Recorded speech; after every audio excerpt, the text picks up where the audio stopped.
Hi everyone. Thank you for those of you who were able to log in on your Sunday and join us. We are here with Libre, una Borica in Gaza, and we're here for our monthly discussion, kind of just on the ground updates, but also checking in with Libre, just seeing how you're doing, how are our people in Gaza doing, and so forth. So, before we do get started, I do want to kind of honor the space that we're in, but also this moment that we're living through. And I do want to start with a sort of collective settling in, just so we're not moving through this as business as usual, because that's not the case. And I know that a lot of us, our nervous systems are a little bit out of whack on a constant. So I do want to just take a moment to settle. And wherever you are, you can bring yourself to a low gaze or close your eyes or just a moment of silence. We're going to just hold space for everyone in this last month, especially impacted by Western imperialism and Western violence, Western greed, Western war, and just a moment for the souls that we have also had to bid farewell to in this time.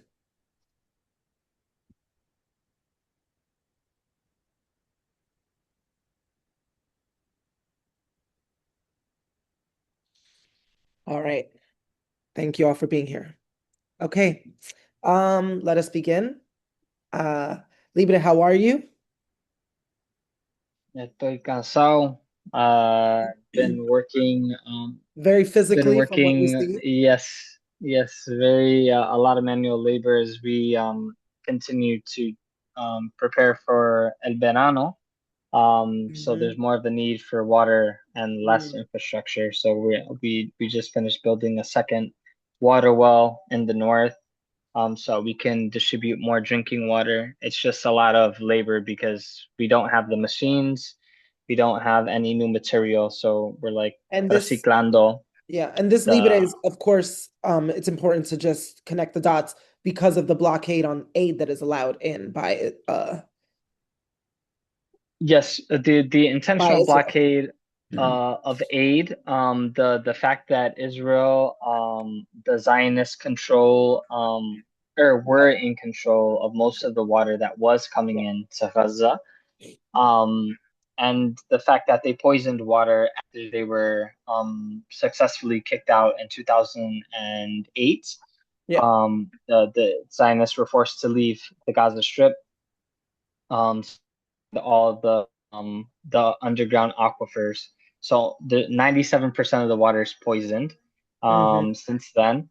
And we can't bring in specifically there Yeah. is reconstruction material being blocked from coming Yeah. in.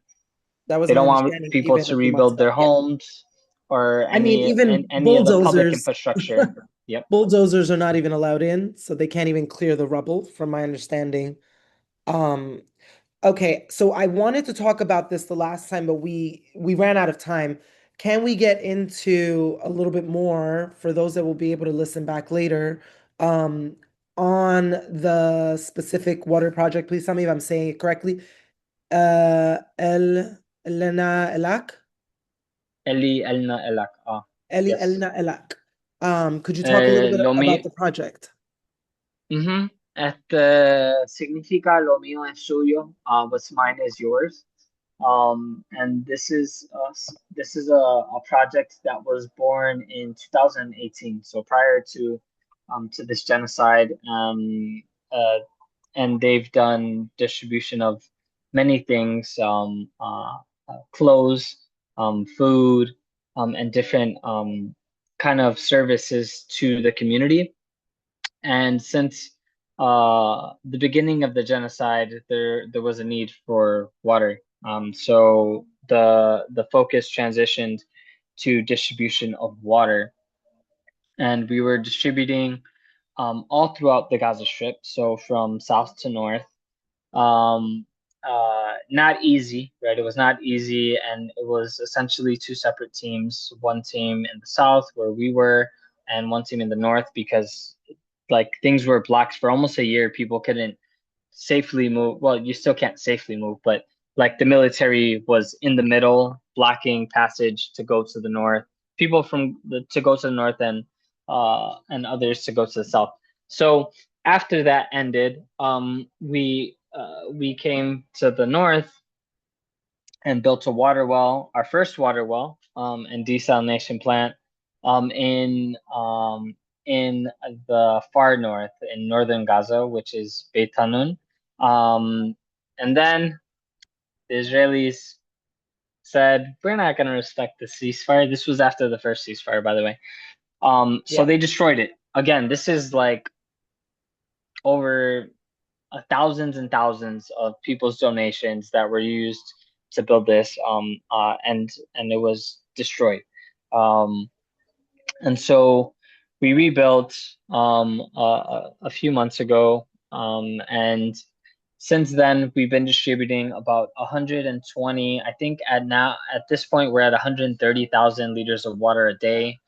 This is clean drinking water that we're distributing to the community for free. Um, and this is to address one of the many issues that exist, which is lack of access to clean water. And sometimes we don't think about it. Um, or the people that are forced to think about it the most are those that are directly affected, right? We have over 90% of Gazans living in tents with no access to consistent running water, which means there are hygiene issues. Yeah. We can't get rid of waste for the same reason we Yeah. can't build infrastructure for water, right? So when it rains, for example, people's feces are going all over, Yeah. including into people's tents. Um, and so to to limit or to slightly reduce the amount of skin-borne infections and bacterial infections that people would get if they were forced to use whatever water they can find. We try to distribute water. So yes, it's clean drinking water, and it's also water that people can use for washing clothes, for washing their dishes, and whatnot, So, so there's a in a lot healthy of, way.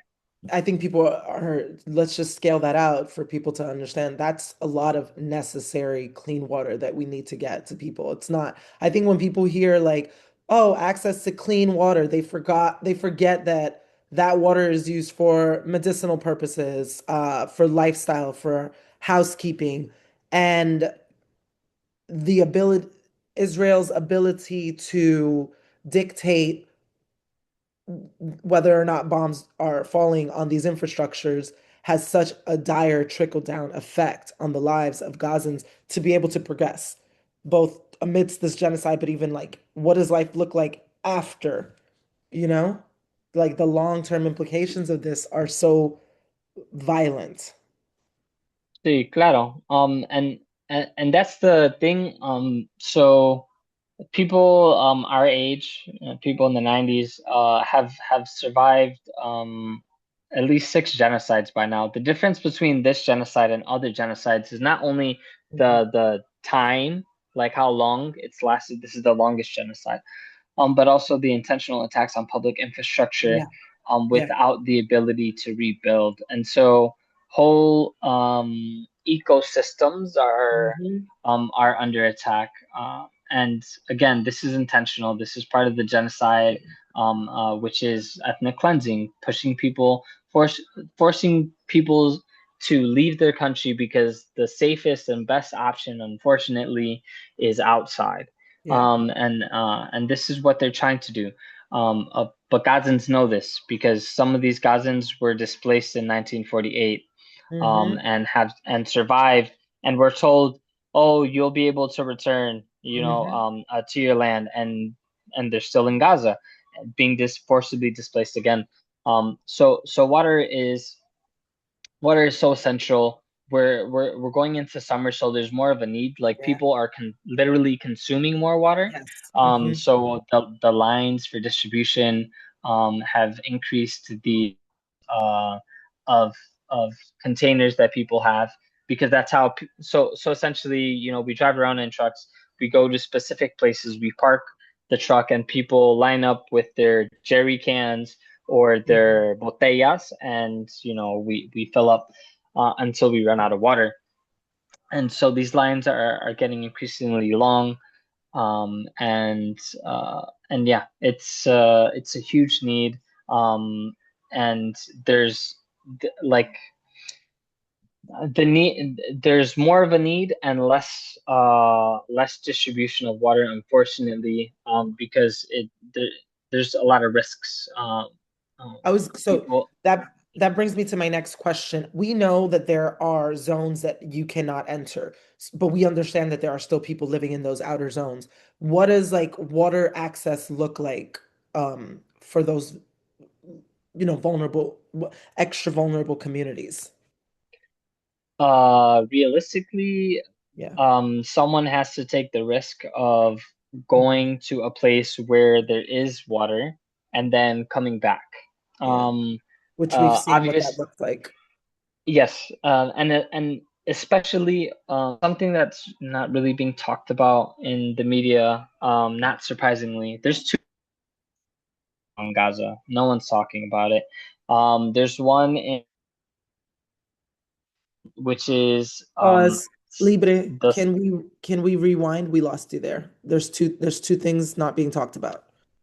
there's two military operations Yeah, happening.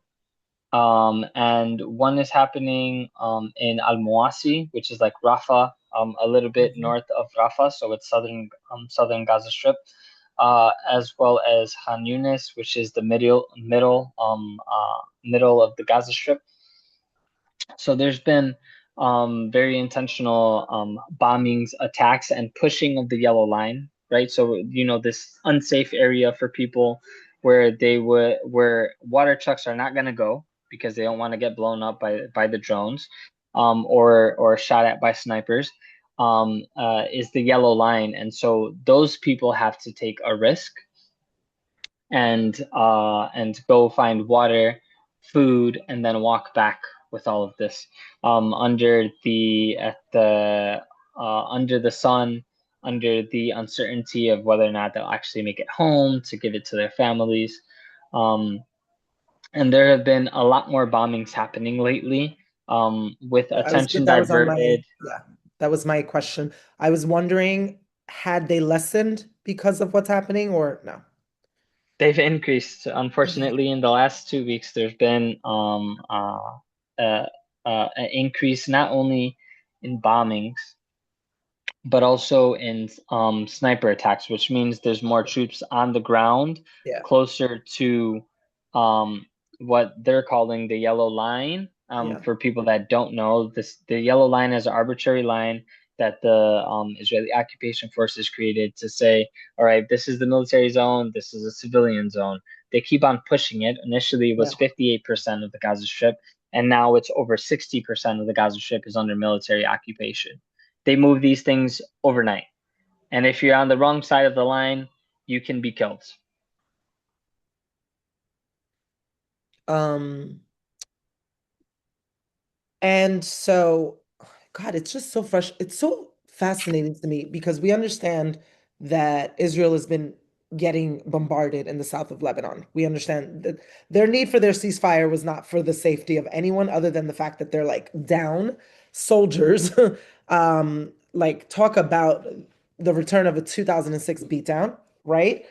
Um, we know that they're involved in Iran. How do they find the capacity is what I'm still so stunned by. Like, where, how? Like, and so So I so know, this yeah, this is where geopolitics gets yeah, a bit interesting, and Puerto Rico comes into play. Puerto yeah. Rico was used to attack Venezuela. Why was Venezuela attacked? Mhm, For mhm, their access to oil. And so now Israel has an unlimited amount of oil, which was one of their highest expenses, military expenses. mm. And so, Where's instead of where's that accent? Oh, yes, yes, yes, yes, the yes. the oil is being diverted from Venezuela instead of going to Uh-huh. Cuba, that it actually needs, not for a genocide, but to survive, to run their Yeah, hospitals, for schools, to run the country. Instead of the oil being sent there, which yeah. Venezuela was doing, Yeah. That oil is being diverted by the US and being sent to Israel Yep. um, to aid in their ability to to continue doing this. Um, and the US has renewed its and increased the military Yes. expenditures that it's sending. So these two things are Yeah. happening simultaneously, and unfortunately, whereas in the case of Iran or Lebanon or any of these other countries, the resistance is not in a position to do what Hezbollah is doing, right? We're talking No, for about sure. 3 years of consistent, ongoing genocide, Yeah. complete blockade, and Yeah. so it's I don't want to say it's a win-win, right? Because they have not been able to successfully take over the Gaza Strip because of the Yeah. resistance. Of course. Of Um, course. but it is a lot easier to do these airplane attacks, right? So it's less of what they're doing in Lebanon. They're not take there, there's not tanks like whole battalions of tanks and Yeah. all of this other material military things that are being used in other places. Here it's mostly bombing that is doing it. And then they have the snipers that are setting up military outposts Hmm. throughout. And so they have a military advantage from that perspective to Yeah. continue doing what they're doing here. And so for you, what does that day to day look like at this time? So we understand there's like a lot of manual labor to get this water out, but how is this sort of current military operation affecting or impacting the organization, if it is in any direct way? I mean, there's always the possibility of being the next massacre. Yeah. So we've just been the place that we are. Unfortunately, you can like see the Israeli military outpost on the border from because they do there's this thing that I learned when I was in occupied Palestine that is a strategic tactic of the Zionists, and it's to go to like the top of hills and to have the settlements there or to have the military post Mm. there because then you can look down at the people you're trying to colonize, and Yeah. strategically, Yeah. militarily, it is an advantage. And this is what they do in Gaza, or Hmm. surrounding Gaza. Um, so we've been hearing a lot of bombing, um, uh, uh, a lot closer to us. Mm. And so it's just like we're always in our fight, flight, or fight mode. Um, Mm. and and also like we need to go to work and we need to Yeah. like build these things, this infrastructure. And so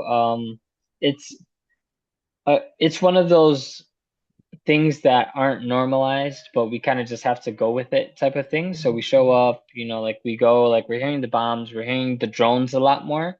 Um, there have been several drone attacks. Um, so we're like, it makes it difficult from a psychological standpoint.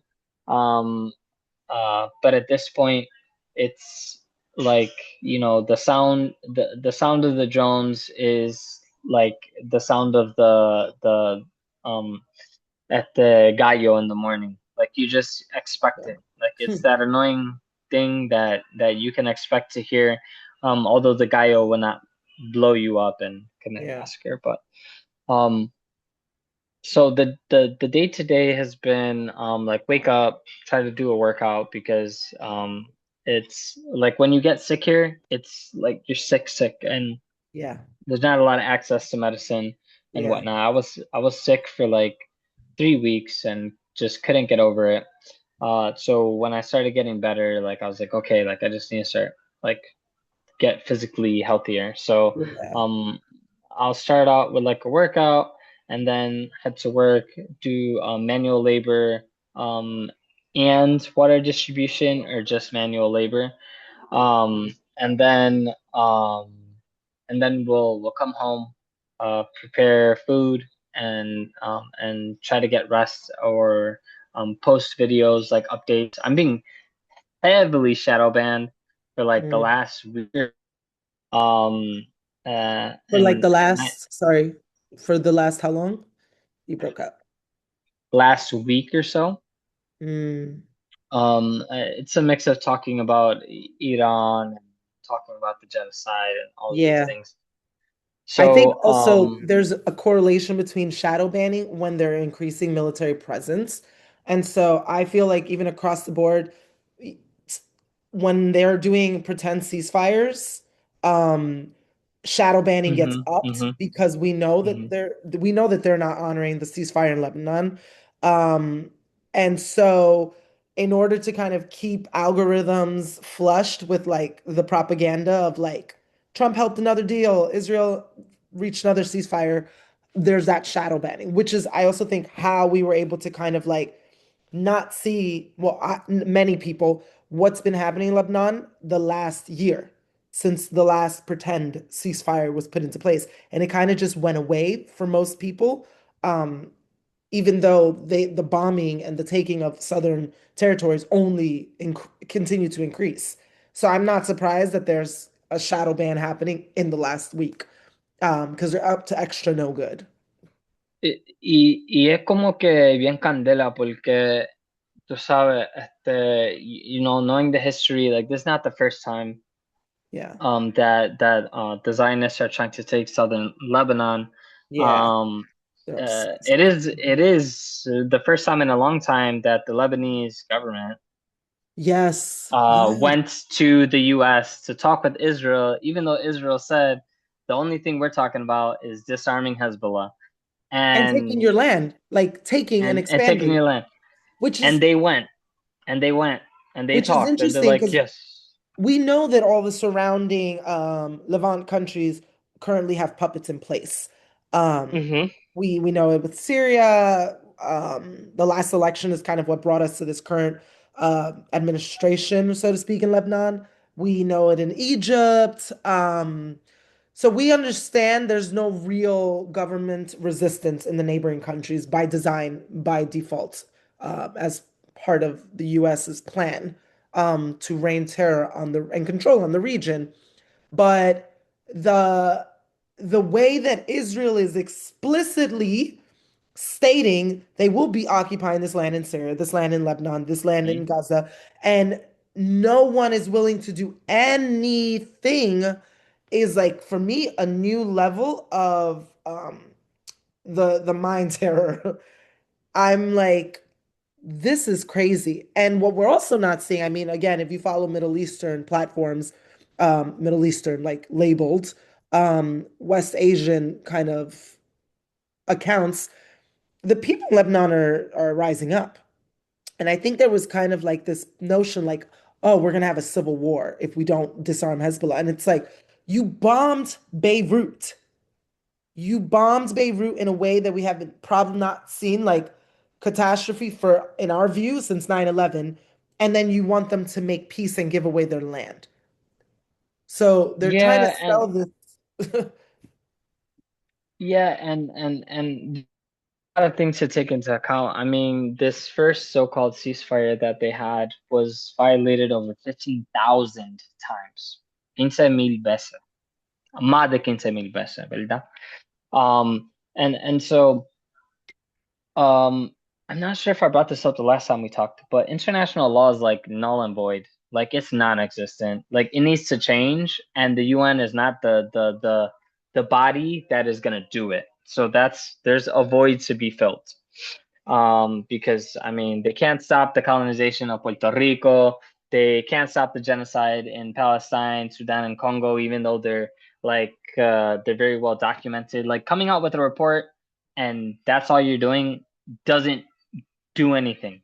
Like, and so I think, in Lebanon, just this past week there was a quadruple tap. So típicamente, una estrategia that the Zionists have done is a double tap, typically, right? So it means you bomb and then you wait a little bit and then you bomb again. The reasoning behind that is you bomb, someone comes to help them, and you kill more people, right? So they did a quadruple tap, and they did the quadruple tap on paramedics that were saving people in southern Lebanon. And so there was a lot of people, both civilian and medical workers, that were massacred. Um, and this speaks to the frustration of the Zionists in the region, because um, the the Boricuas need to be more geopolitically aware. By the is something that I believe very much in. The reason why Iran is being attacked is because of their pro-Palestine position, right? They are the the standing force that is stopping the whole region from falling into Zionist-led governments, like across the board, with no opposition. And so uh, I people need to do a lot more research, and they need to stop, drinking the propaganda Kool-Aid. Oh, women are forced to wear hijabs. Like maybe before they changed the law, after there was a series of protests by women, in which case, Al Khomeini, rest in peace, changed the law. They changed that law, and yes, things happened, right? But um, uh, it's funny that we can always point to places like Iran and be like, oh, we need to overthrow the government. They don't elect them, da da da da da, which are like half truths. And then Saudi Arabia, it's literally a monarch, like it's one family, and they've been ruling since the creation of Saudi Arabia. Like, why are people not up in arms over there? And guess what? Women could drive in Iran before they could drive in Saudi Arabia legally. So and over 60% of people in college are women. Over 67% of the science department in Iran is women, right? It's not like they're not these feeble, helpless creatures that the West wants to make it out to be. And so we have to be really intentional with the propaganda that comes out, and our position as anti-imperialists, right? Like there's no perfect government, but there are governments that serve people, and then there are governments that serve foreign interests. Mm, And Iran is a mm, government that serves its people, doesn't need to mm, change. Yes, but guess who changes that? The people, not mm, foreign intervention, not imposing sanctions, not, mm, trying to impose our Western views on a mm, country that's not from the West. Like mm, it does, like make it make sense. You're gonna go to Puerto Rico and say, we need to start making just American food. People are gonna mhm, be angry. Why? Because we're mhm, not fucking the US. Like, yeah, somos Boricua. We want our mhm, mofongo, we want our asopao, we want our capuchia, and no one's gonna tell us anything different, mhm, because it's part of our, who we are as people. mhm. So, what's So, happening in the region is really yeah. important right now. Libre. Y con eso pasemos al español, para algunos que están preguntando, ¿ok? Por un momento. Uh-huh. O sea, podemos hacer como un resumen de las últimas novedades sobre el agua para algunas personas aquí que no hablan español. Dale, bueno, lo que yo estaba diciendo en términos de la situación de agua potable, es que las sionistas han destruido la gran mayoría de la infraestructura. Yo trabajo con una organización local que se llama Elien Elak, lo mío es suyo, así se traduzca de árabe a español. Y en este momento estamos construyendo un segundo pozo, porque hay una gran necesidad, para agua potable, bajo estas condiciones. Porque, o sea, para un poquito de contexto histórico, en 2008, cuando los sionistas fueron forzablemente sacados de la Franja de Gaza, ellos envenenaron los 7 acuíferos que quedan debajo de Gaza. Entonces, 97% del agua está envenenado. Entonces, tenemos que purificarlo, usando un proceso de desalinación, y es lo que nosotros estamos haciendo ahora en el norte. Y diariamente estamos distribuyendo, más o menos, 100,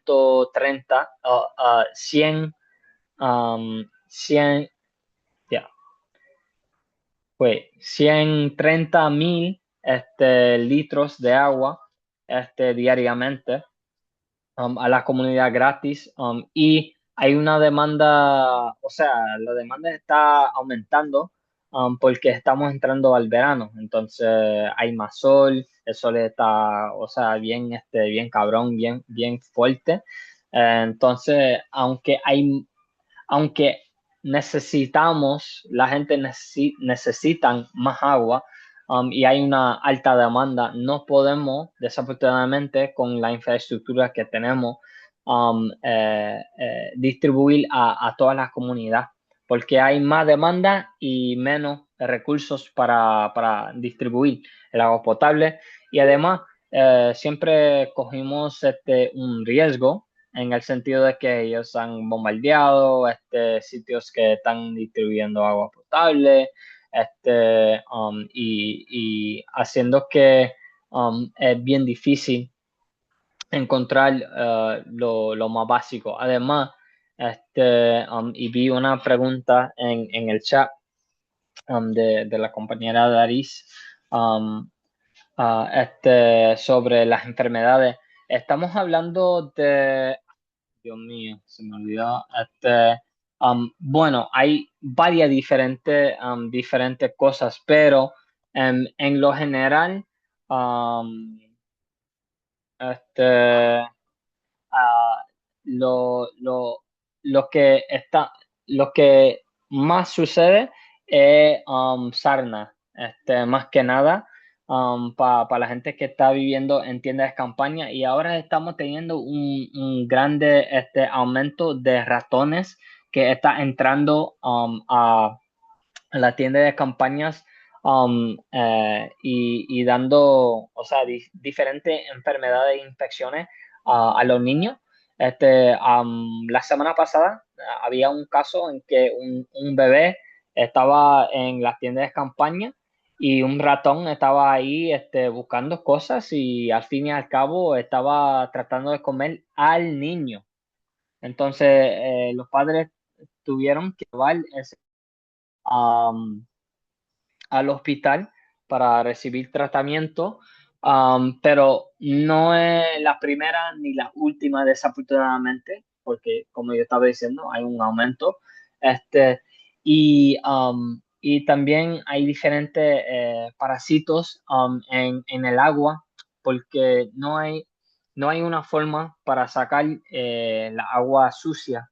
O sea, por ejemplo, si yo empiezo a hacer un pequeño pozo para usar el baño, porque no hay un baño formal, eventualmente voy a tener que cubrirlo y hacer otra. Ahora, cuando hay lluvia, todo eso sale.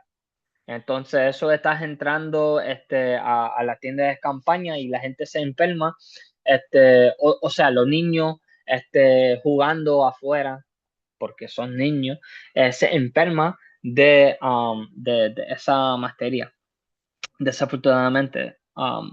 Y son una de las varias cosas que está sucediendo encima del asma.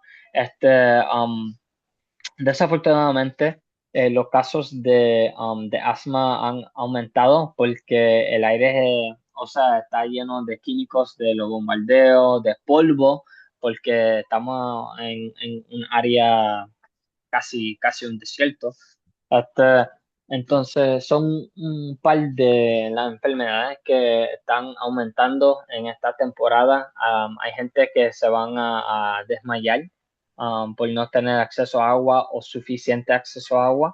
Um, entonces, estamos tratando de evitar algunas de esas cosas, pero es como que Um, muchas veces estamos pidiendo que la gente hacen cosas sin dar los recursos para hacerlo. Entonces, más que nada es como un consejo sin los recursos, desafortunadamente, por culpa del bloqueo. Gra- Gracias, Ah, Libre. Ah, perdón. sí, Oh, no, sigue porque en este momento, mi gente, hay como 10 minutos que nos quedan. Abriremos la discusión para cualquier pregunta. So at this time, because we have about 10 minutes left, we are going to open up the discussion for any questions with and for Libre. Thank you. Ajá, Dari. Perdón, ok, entonces puedo hablar, puedo hacer mi pregunta. Oh, Gracias. sí. Bueno, rápidamente, cómo han obtenido ustedes la ayuda últimamente, hablando del último mes, ¿no?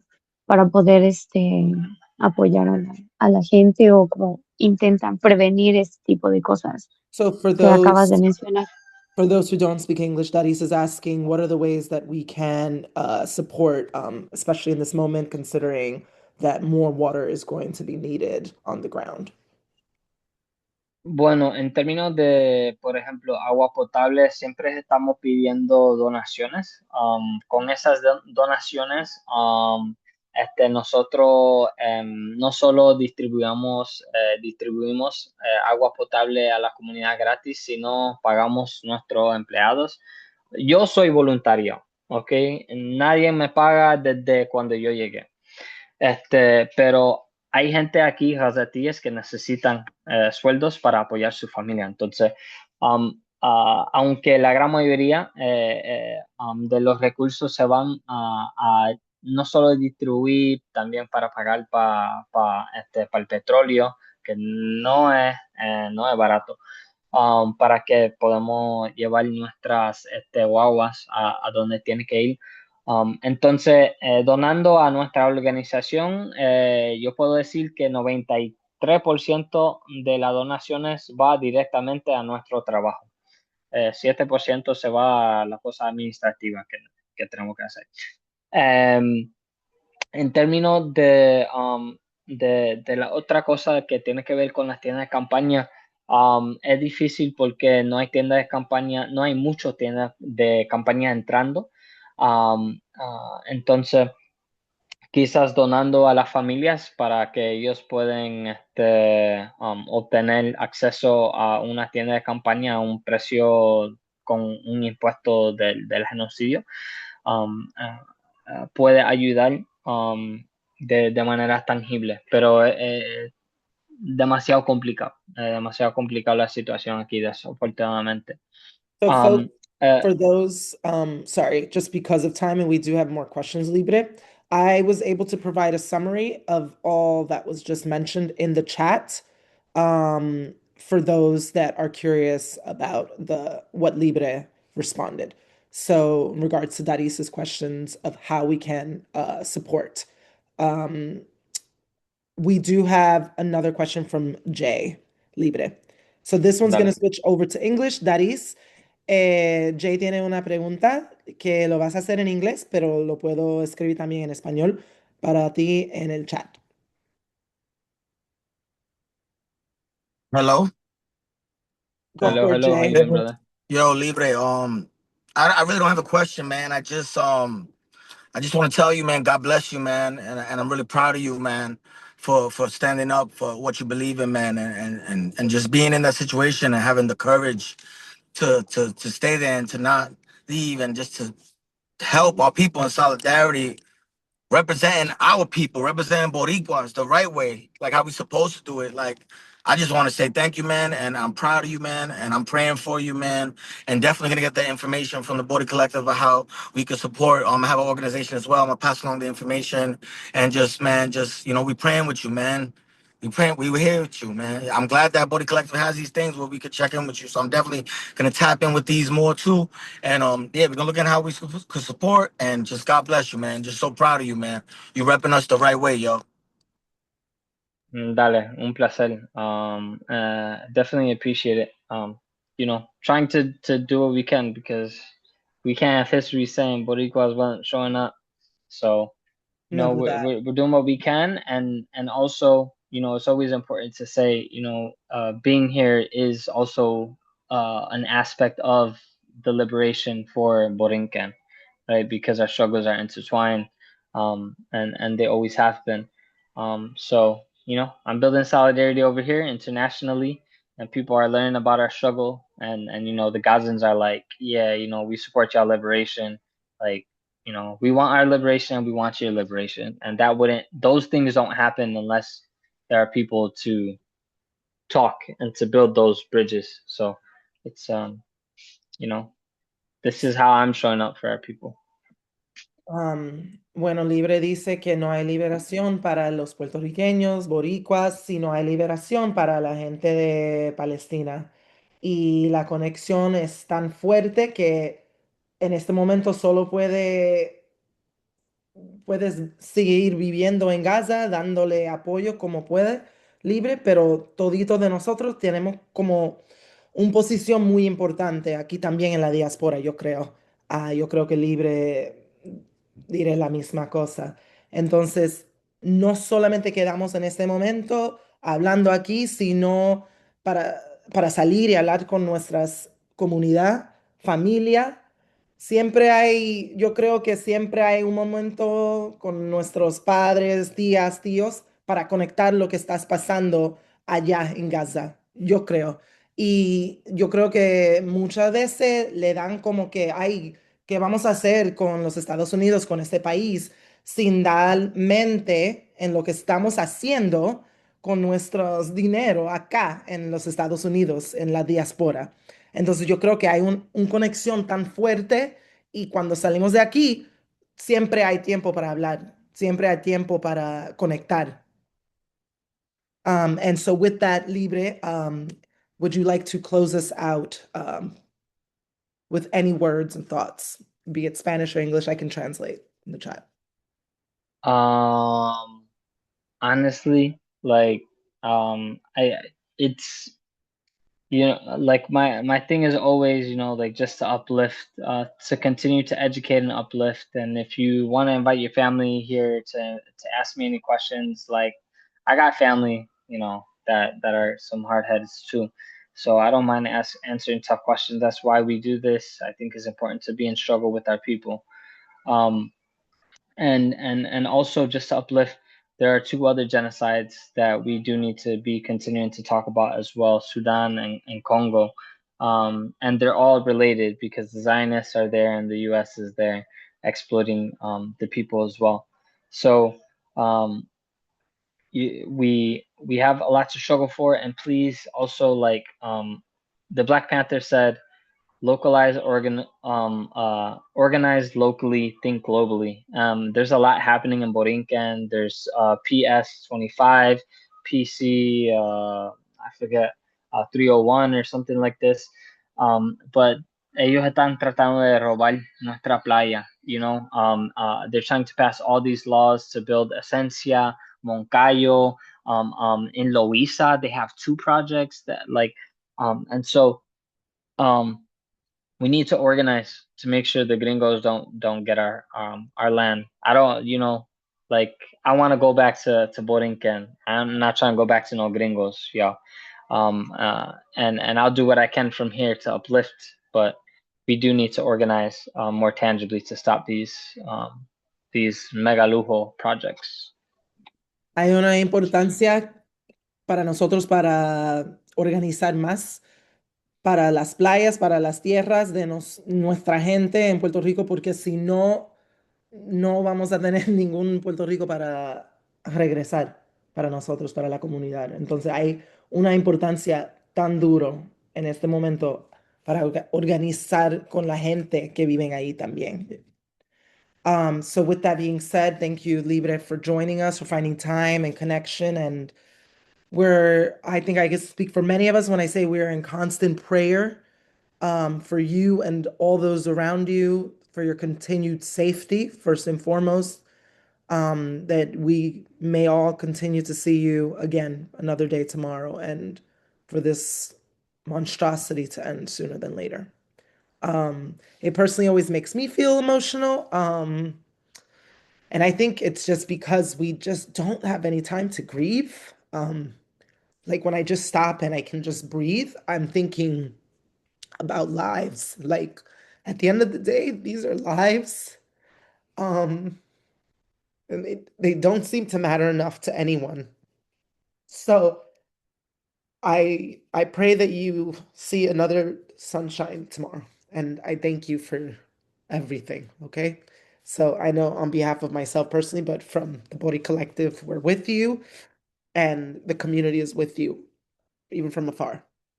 Thank you all for joining us on this Sunday. Ashe. Cuídate, mi gente, siempre para adelante. Cuídate. Que te bendiga, papi.